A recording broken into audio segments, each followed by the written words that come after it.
We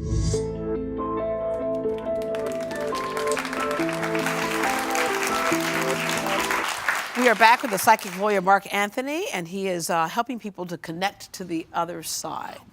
Now, I'm getting a male energy coming through, and with him, I'm feeling, we're getting a lot of stomach issues today because I'm feeling a nausea and a vomiting, which is indicating to me prior to passing, he could not hold down food.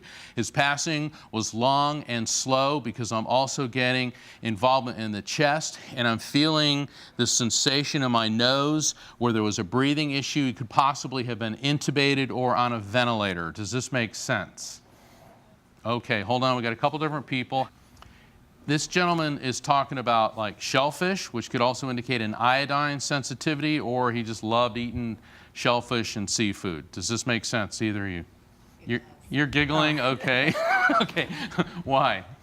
Well, growing up, we had a beach house in Galveston. We fished all the time, and the last Valentine's Day we spent together, we bought a whole load of snow crab and awesome times. Okay, so that's a shared memory he's bringing up. All right, hold on. I'm going to ask you to stand too.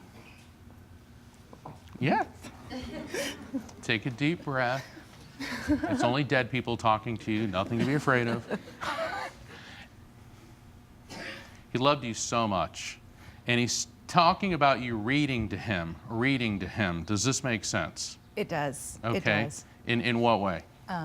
The last 2 weeks. You need talking to the microphone, please. The last 2 weeks, I spent a lot of time with him in the hospital, and you were reading to him and saying. Yeah, he's acknowledging that. He also wants you to know. He knows that you knew he was going to die, but you kept pretending and humoring him that he wasn't.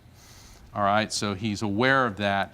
And he really appreciates it. He said, but the one thing you could never do is pull the wool over my eyes. He goes, oh, when you were making up stories, I could see right through that. And he appreciated it. Hold on, you just had a big reaction to that. If we could get the camera, okay, your big reaction to that, why is that?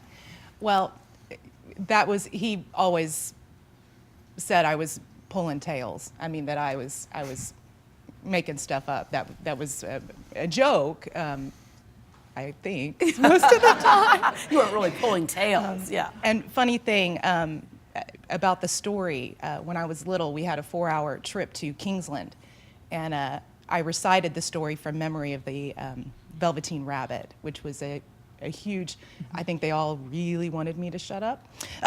So that was something that he joked about quite a bit, the Velveteen Rabbit.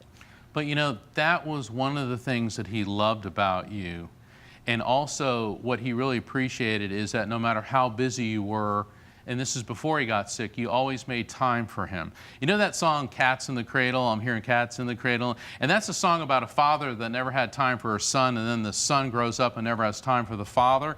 He said, well, that song wasn't us. And you always made time for him, and he says, I tried my very best to make time for you. Does the month of September make sense to you? I'm being pulled into the month of September. My mom's birthday. Okay, and she's still with us? Yes. All right, so what he wants her to know is she was always the belle of the ball as far as he was concerned. And he wants her to know that when she looks in the mirror to this day, see the girl that was 17. And the number 17 keeps coming through as well. So he always wants her to visualize herself as being the most beautiful woman in the world for him. He says she always was and she always will be. And that's what he wants your mom to know.